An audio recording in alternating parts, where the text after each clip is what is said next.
What's up, everybody? It's your favorite reviewers, favorite childhood toys, favorite nerd, and today we are looking at the X-Transbots Deadend toy version. I decided to go all in on this line. I've been showing them here on the channel and doing the transformation in reverse, so if you want to see how it transforms from box to bot, check out the first review. If you want to find out how it goes from bot to car, you check out this one. I think that'll work just fine. Also, what'll work just fine is taking a look at this guy, but in order to do so, we need to start with accessories. Which aren't many, namely this gun, which is dumb looking, but I'm not sure, it might be cartoon accurate or whatever, I don't know, but I just think it looks silly. I don't think I spoke highly of it in the first review I did of this figure, but there it is, simple sculpt. It is metallic flecked plastic, I believe, so it's nice enough, but I just don't, you know, subjectively like the way it looks. And he'll hold it just fine. You can have it plugged into the back of the vehicle. It's not a super secure fit, and I'll be honest with you, I'm not sure if I have this as tight together as could be, but you know, it's not the best, but you know, for display purposes, I think you'll be fine. He also comes with the side mirrors. I'm not taking them out of the bag because it's nice and secure and I'm not using them anyway, but they just plug in right there. And let's talk about the figure. So, head sculpt.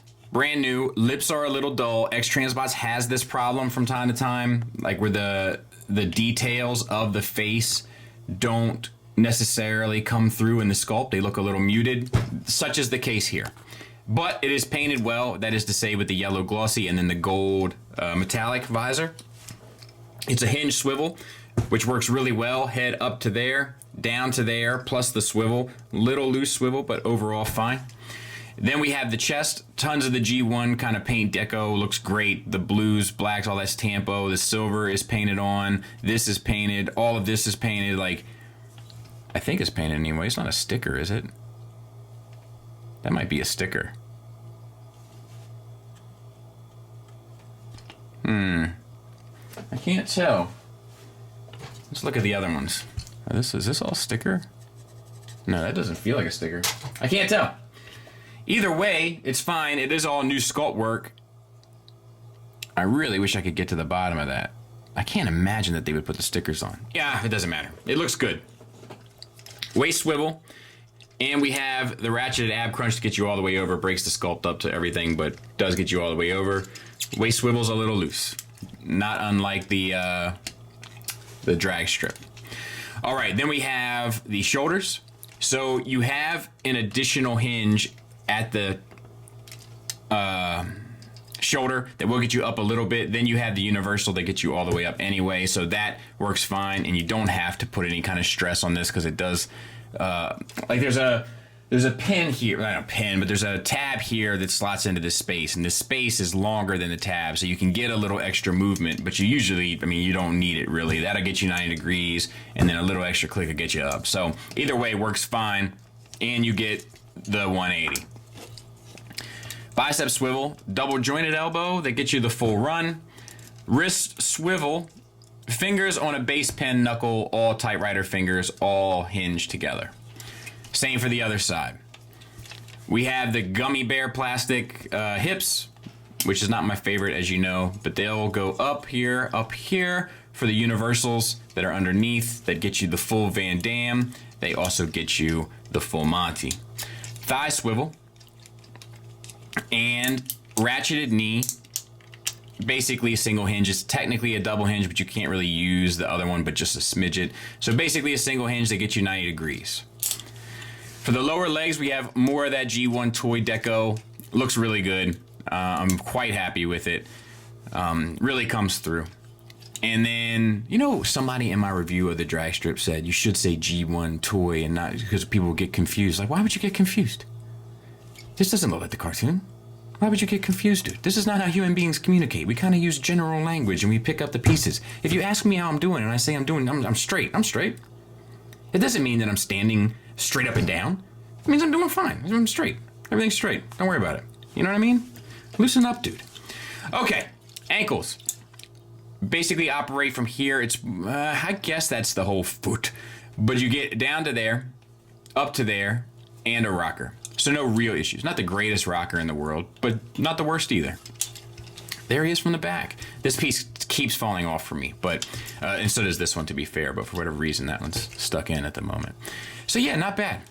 So there he is with the G1 cartoon counterpart, and I think that looks cool, man. Like, and it's obvious the differences. Like, it's a different red. It's different, you know, the blacks versus the grays, the light grays versus the kind of blue grays, and completely different chest sculpt. I mean, even the lower legs are sculpted differently.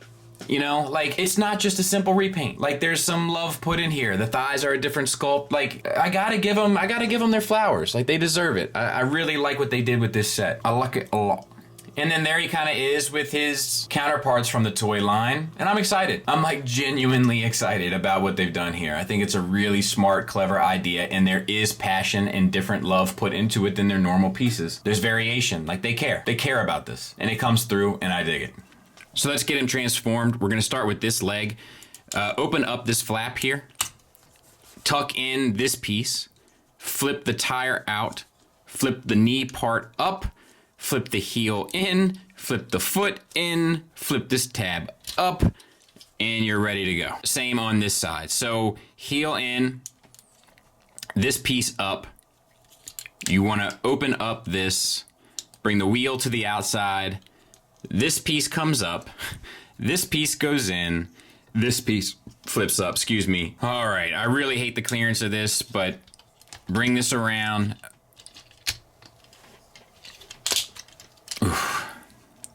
Bring this around, make sure you tuck your foot in and your hip skirt, and wrap this around and tab it in. So we'll do that again. I always have troubles with the clearance here, but rotate this back around. I keep my foot out and I keep the hip skirt up. Bring it around. You can fold the foot in at that point. Fold this around, make sure your hip skirt gets back in, and tab that in. Lastly, you want to kind of close up this bottom piece here and here, and then you can connect the legs together. At this point, you can spin the lower body 180. You can come around to the hood, lift this part up, spin it 180. This is still tight. It was tight on the first release. It's tight on this release as well. You can untab this from the shoulders.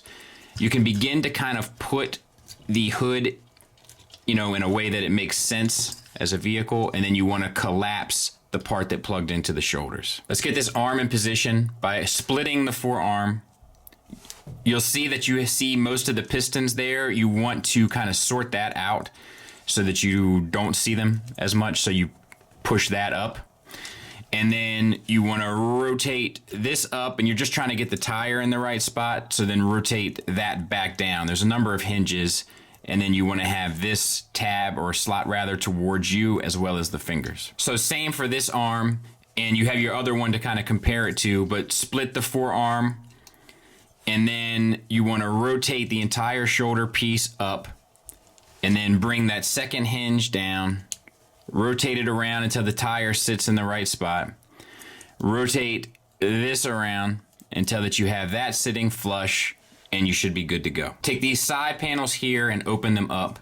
You can then open up your other side panel, slide that down, and then open up your window.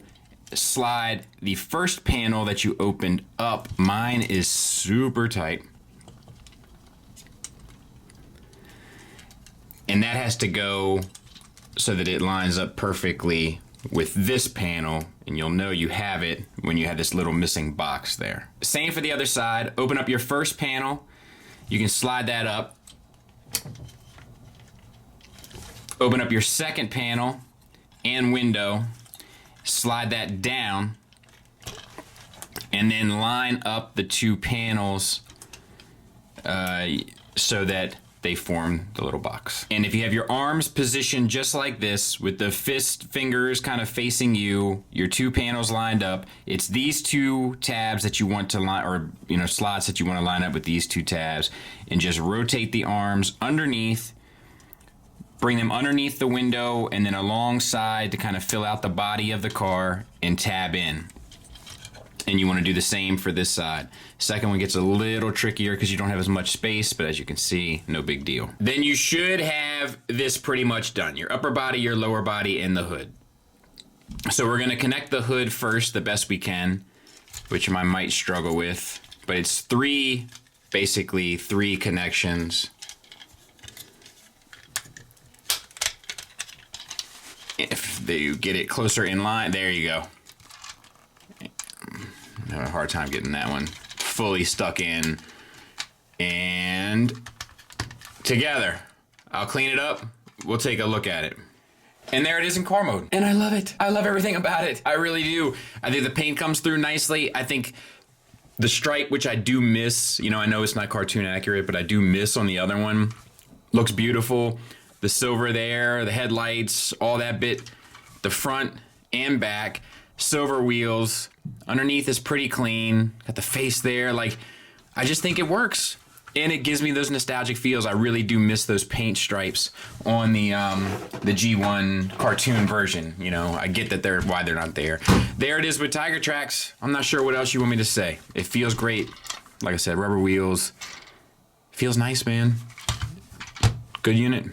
Final thoughts-wise, let's start with the negatives. There is some inconsistencies here in regard to tolerance. There's also some inconsistencies on this mold in regard to clearance that haven't been fixed either. But the tolerance is definitely the bigger issue. My waist is all sorts of loose. The sliding bars for the side rails on the doors, all sorts of tight. And I could go on and on. That's just a very good example of each and how varied each are. Also, the face is kind of washed out sculpt-wise. It's not a very clean, sharp, and precise face. It kind of looks muddy around the lip area, so to speak. And I don't like the way the gun looks, but that's definitely a personal beef of mine. Oh, one last thing, the little spoiler bits on the back on mine have a hard time staying stuck in. In fact, I can't find one of mine at the moment. Oh, there it is.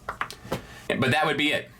Outside of that, I don't have much negative to say. It's painted beautifully. It's sculpted well. Once again, there's tons of different parts. The chest is different. The thighs are different. The lower legs are different. The head is obviously different, so to speak. It feels like more than just a repaint. The passion comes through. I always respond to passion. Always. And this is no different. The materials are decent. Some parts are better than others. There is die cast in it. That feels good. Some of the plastics feel great. Some of the plastics, like in the pelvis region, are made up of that gummy stuff that you know I can't stand. But all in all, a really, really, really well done thing. And I just can't express how happy I am that they just didn't simply repaint it, because they could have. And they could have repainted it and put less love into that as well. But they didn't. They gave it what they have. And I think they've done the same with the other two releases. And I'm excited to get the final two. So a recommend from me if you're into the deco. Thanks for listening. Thanks for watching. Until next time, take care.